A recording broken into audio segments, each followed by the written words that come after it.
Put your pants on. I'm not putting my pants on. Right there. Hardcore right there. Why am I fucking here? I'll start with JT. I'm not sure if you guys had a chance to go to the African American Museum yet in DC. Oh, not DC. No. Yeah. I don't think I I heard would it's go. excellent. No. Excellent. Dope. No, right.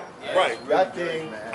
Stuff like that affects me in a different way. Like I joke, like it's anti-racism, like the saying that venom that white people have for black people, they prick their face and I don't even want to be in the same room and you touch that cup so you throw it out, I'm not touching it. Like I see stuff like that and you know, this again, we don't even acknowledge, I use this analogy all the time, right? And a comedian said it and I forgot, and a professor said it somewhere. You will never hear anybody deny, right? Our age group, right? Yeah. If we were the children of Holocaust victims, nobody would deny it. Yeah. Nobody would challenge that, and they would openly acknowledge it. Yeah. Think about it. The United States apologized, right, to Jewish people in this country who were not impacted by the Holocaust, but their parents and grandparents were. Yeah. This country apologized for Nazis and the Third Reich. But there's still people who are like denying racism and institutionalized racism and slavery. And like, well, it wasn't that bad. It gave you guys, it gave you guys a place to eat and sleep. Yeah, it's what? But again, in 2017, people really the bottom line that. is they really do. But the beauty of that place, slavery. Black people built this country. There's no question about it. Beyond There's no question. But again, the group of us here are saying that, and because we have our own experiences and we know that.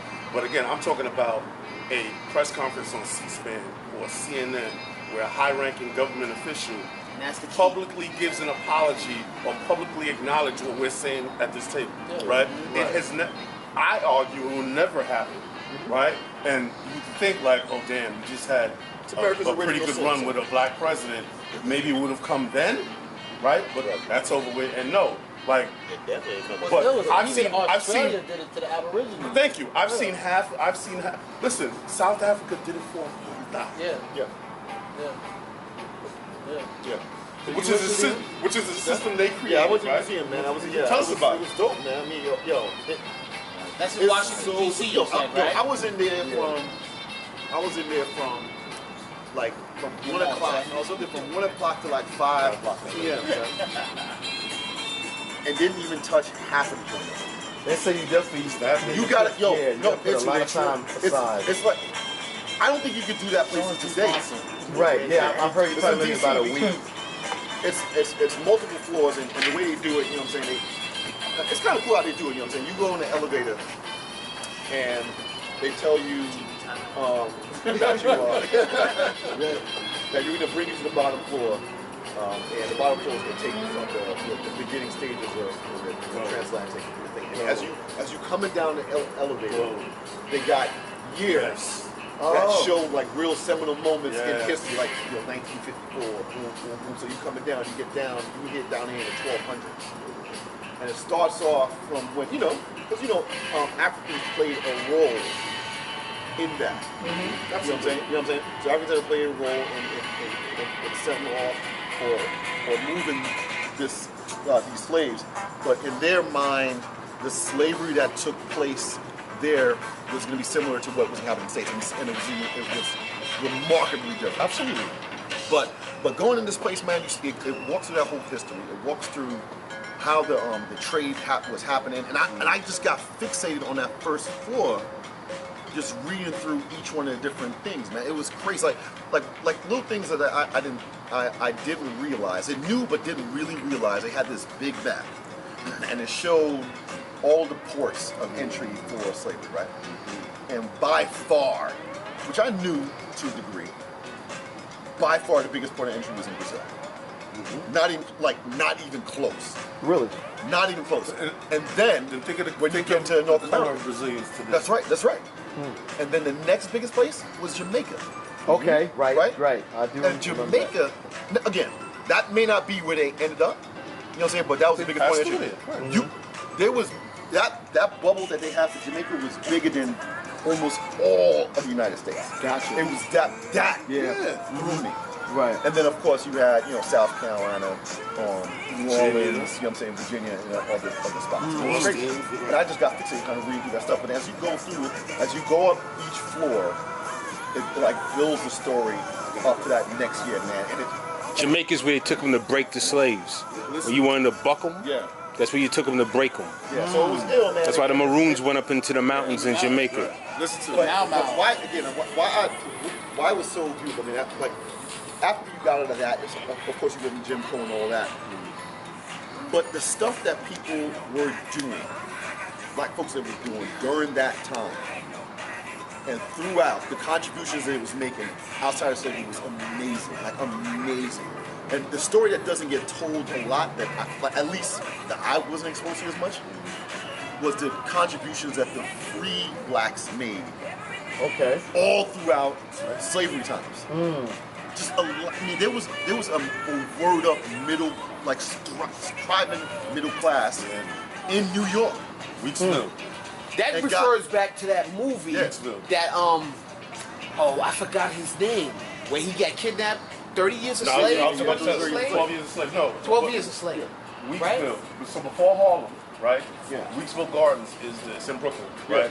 It's if you remember the old Kingsbrook Hospital. Oh yeah, It's right there, right off Atlantic Troy, that area. Yeah. It's the first middle to upper class area. It was all black owned, Yep. and it's historic now. So I don't live too far from it, and they preserved it.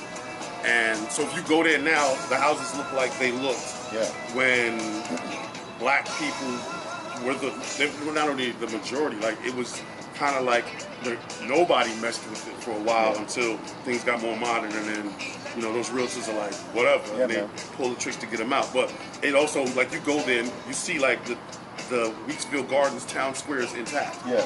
And it has like you go to Six Flags, if you are here and here's what's around you. Yeah. Like you just sit there like, yo, and you look at the time, like, wait, this is 500 years ago. Yeah, man. It's 1,000 years ago. 1700s. Wait a minute, right. Yeah, buying people out of slavery. Yeah, and that's the other being thing, all right. Stuff. It was One of the things is that like they would like every year they would pick X amount of slaves. Yeah. So they would approach slave owners and like, we want these folks. That's right. Yeah. Buying them out of slavery. Buying Black slaves. people buying black people out of slavery from white slave owners and bringing them into Weeksville. Yep. And then it's really what happens now. So it's like you're gonna be a porter. Yeah. Like you're gonna be my housekeeper. Yeah. You're free, but you need a job. Got it. You've been doing it as a slave. Yeah. You have that skill set. Come do it for me. So and get paid. listen, I was just gonna say, I keep reading it again and again. I cry when I read 12 Years a Slave because the difference than other stories that you hear is he was a free, educated black man. Yeah. So it's like that poor English student telling the story, and then that honor student telling that same story, writing a English composition. Like his attention to detail, like the way he describes every single thing that he endured, every vision, that every scene that you are picturing him on a boat. And they're tied up and they're shitting on themselves and the captain comes down drunk into the galley and takes the girl, takes whatever girl, and you hear her screams and brings her back and you can see the semen on her leg. Like it is so vivid, man. Like you start reading it and then I'm like, yo, I'm crying. And it's like, because I always go out like. People like, if I was a slave, I'd be fighting. Whatever. I think, I don't know what I would do. You can't. Because listen, man. you Everybody think talks you are- that. Right. Everybody talks that. Yo, if I was No, a slave, separate from that. I wouldn't accept this. And You yo, are we don't hopeless. know. You don't know. If you put yourself back in those times, like you would have no choice but to conform to what they. I would don't do know back what then. I would do You wouldn't know what because to do. you You've never been in those. We have not even come close to being in any Right, my situation. hardest day in You my can't life is relate to anything. It's not even close to the Right. best day in a slave's life, Absolutely. and I don't know what I would have done. Absolutely. Like it's just hopelessness. So that's what I think about. But it's bigger than that. That place is much bigger than that. No, I gotta go now. You gotta go because I'm gonna be sad, but I'm gonna go. Yeah, you're certainly gonna be sad, but at the same time, It's balanced out with success stories. With so many success stories. That's and stuff that's my point. Yeah. The success stories are what make me sad, Yeah, no, I hear what you're saying. right? Yeah, Because I yeah. gotta go to DC to hear about it. Yeah. No, you're right.